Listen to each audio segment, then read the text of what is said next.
Hi, I'm Billy Felix. I'm a business data analytics major, and I'm a senior at WKU. I've chosen to do my final project on predicting strokes. Now, I'd like to begin by asking, have you or a loved one ever been affected by a stroke, or anyone that you know? For me, my grandfather had a stroke about 4 years ago now. He's recovered, but he's had some lasting damage, such as numbness of the face, trouble with grip, stuff like that. That's why this topic interested me so much, and I wanted to try and make a model for it. Now, some interesting statistics regarding strokes are every 40 seconds, someone in the US has a stroke. There are more than 795,000 stroke victims in the US per year. And stroke-related costs have gotten all the ways up to 56.5 billion between the years 2018 and 2019.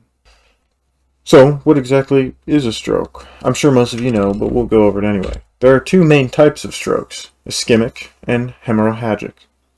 Now, ischemic is the most common type of stroke when oxygen and nutrients are deprived to the brain. This is often caused by blood clots or pre-existing health conditions. Hemorrhagic is sudden bleeding in the brain, most caused by blunt force trauma or some kind of head trauma. The blood pools and creates pressure in the brain, which damages brain cells. Now, both forms can cause significant brain cell damage as well as death of brain cells. Some symptoms of strokes include trouble speaking, slurring of words, numbness, weakness, headaches, paralysis of segmented body parts. Normally, you'll see people that have half of their face is not moving. Sometimes it can be an arm or a leg, and oftentimes they'll have difficulty walking. For my grandfather, he had half of his face. Like I said earlier, his grip had been affected, and he had trouble walking. Since then, he has recovered, but his face is still a little numb. So, what are some causes of stroke? We already said some stuff like blood clots and trauma, but there are a few others. Some of these include high blood pressure, obesity, physical inactivity, poor diet, smoking is a very good one, age. As you advance in years, your likelihood of getting a stroke increases, although it's not impossible to develop a stroke as early as the age of 15. Stress is a very big one, and family history. You're more likely to develop a stroke depending on family medical conditions and genetic predisposition. So why exactly do we need a model? Well, I like to break it into two main categories, altruistic and business. Now, I tend to lead more over towards the altruistic side for this, as this model could potentially, or model similar to it, could potentially help a lot of people. It can extend longevity and lifespans. It can catch symptoms before they become irrecoverable. Most of medical practice surrounding especially strokes are reactive instead of proactive. This would change things to be more of a proactive take. It could also advance humanity's health and their ailment prevention. It can save lives potentially and give people more time with their loved ones. And additionally, it allows us to learn and grow as a species. Now, on the business side of things, which should only be byproducts and not the main goal, it would increase in sale of stroke medication and preventative procedures. It'll also help by rededicating valuable assets. Patients that come in for emergencies involving strokes will now dwindle as they'll have caught it earlier, which means that doctors can be better reallocated towards varying medical complications and procedures. Additionally, an increase in life expectancy and lifespan would increase the amount of time that consumers are purchasing this medication, which would increase not just sales, but sales over time. Now, how would this be applied? What would the application look like? Well, obviously, it would be very useful for professional medical care.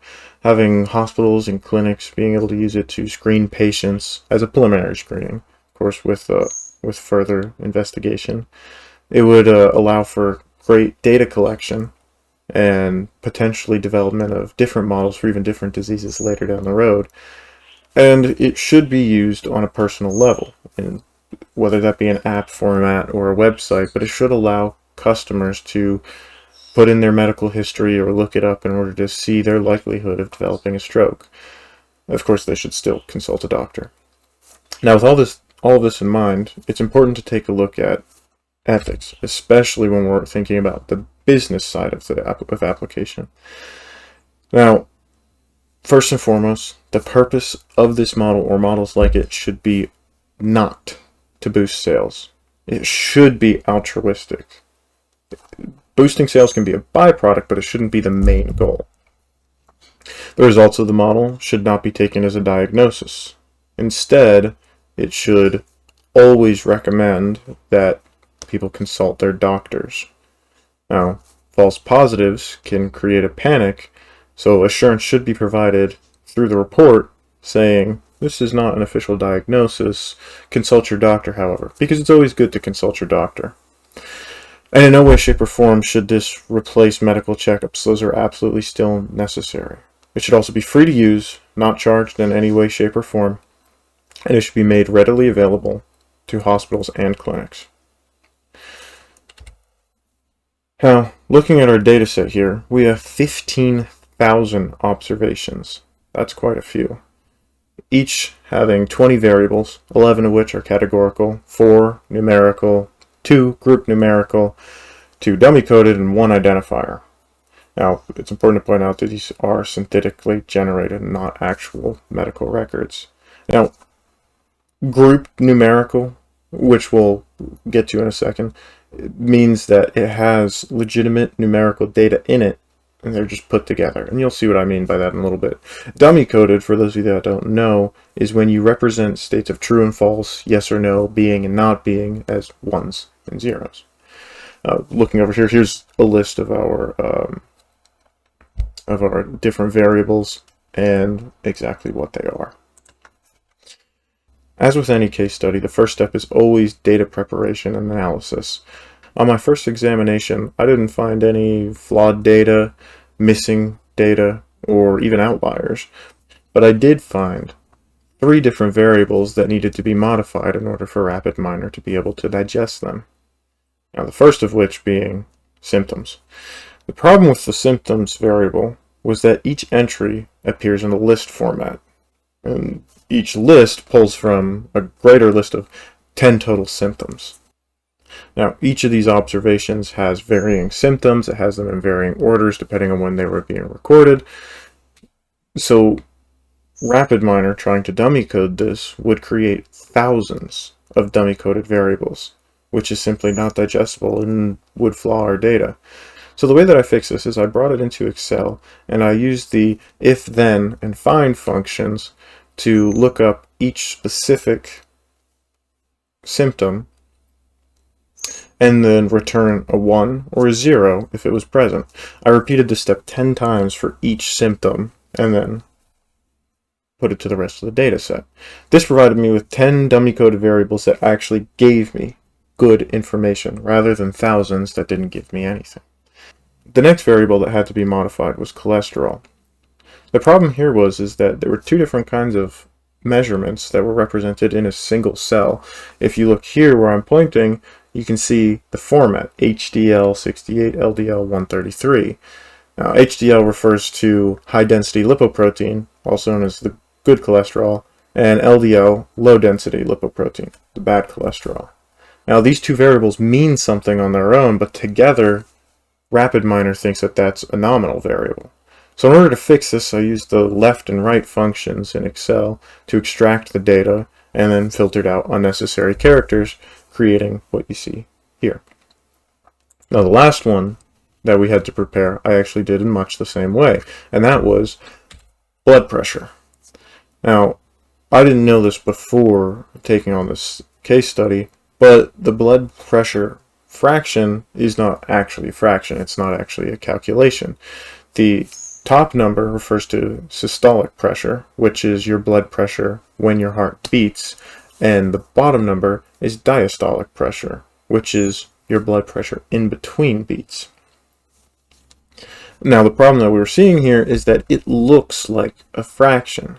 Well, RapidMiner still thinks of that as nominal because of this /. So in order to fix this, I once again just used the left and right functions in order to extract the data, and then filtered out the unnecessary characters. And now we had data we could work with. Now that our data was all prepared, it was time to move on to model development. Now, because we're working with 15,000 observations, I chose to use an auto model. The main 4 steps to auto modeling would be model purpose selection, attribute selection, model selection, and then finally analysis of our results. So we'll start with model purpose selection, which is a pretty straightforward one. For starters, we selected prediction as the purpose of our model, and our predictor variable is diagnosis, since we're trying to figure out if somebody's going to have a stroke or not. Next up, we moved on to attribute selection, which RapidMiner actually suggests which ones we should use, which attributes we should use, depending on their correlation. The only ones it suggested we didn't use were patient ID, residence type, dietary habits, loss of balance, and numbness, because they weren't very correlated. Patient ID especially makes sense because it's just an identifier. It means nothing, at least not for this study. The next step was model selection. For the purpose of this, I used all of the models except for support vector machines. The reason why I didn't use support vector machines is 1, because RapidMiner advises you not to because it will take too long, and 2, because I did actually try, and it takes a very long time. I had to stop it so I could shut down my computer for the night. Now, it's also important that remove columns with too many values be toggled off, because if we hadn't modified the symptoms variable, then the symptoms just would have been removed completely from the model development. So after having clicked run, we get our results back, and it took about 13 minutes to run the entire thing. And one of the best ways of seeing which model performed the best is by looking at your ROC chart. Well, our ROC chart isn't the most differentiated one out there. Normally with ROC charts, you would see sharp increases over here, and then they'd come around here. But with here, we're seeing a very 50-50 split, and it's in a straight line, which makes it very difficult to pick out which one performs the best. So to get a better gauge of performance, we're actually going to look at our model's accuracy. Now, logistic regression comes in at 50.2% accuracy, which is one of the highest, and it's the most balanced, which we'll explain when we get to the confusion matrix. So to get a better gauge on how well our logistic regression did, we can look at our predictions. Now, there are over 3,000 predictions here, so we're not going to scroll through all of them, but just at a preliminary glance, we can see that only about 5 on this page alone were predicted accurately, which is not exactly a comforting sight to see. But let's take a closer look at our confusion matrix and a few other. For starters, we can take a look at our weights here and see which variables were most correlated. We can see that we have a recall of 74.6%, which is pretty good. But down here is the confusion matrix where it really matters. Now, in terms of patients that were diagnosed with a stroke and we predicted them as being such, we only got 25.59% correct. In terms of patients that were diagnosed without a stroke, we were a little bit closer with 74.58% accuracy.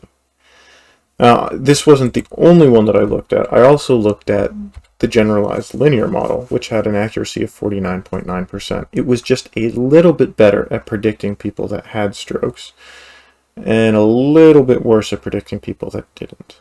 Now, looking at these two models, I see what looks like a complement. There's a little bit of overlap, but these almost add to equal 100, and the same over here. Looking at other models, you would see 100% accuracy in one column, either or, and not quite 0, but close to 0 in the other. Now, despite the fact that our model has not performed well just yet, we should look at our lift charts anyway. Now, a lift chart normally lets us see which segments we should target. If we can figure out what demographics fill it, we can figure out which areas need the most help.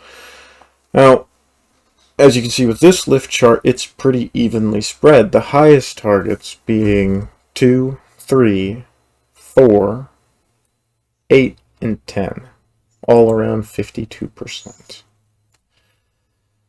So, the last step being our logistic analysis, the analysis of our model. The model only hosts an accuracy of 50.2%. It correctly predicts 25.59% of stroke diagnoses, missing 74.41%. On the other end, it only accurately predicts 74.58% as having a negative diagnosis, which means it's missing 25.42%, where you can really see the comparison of those complements. Not quite, though.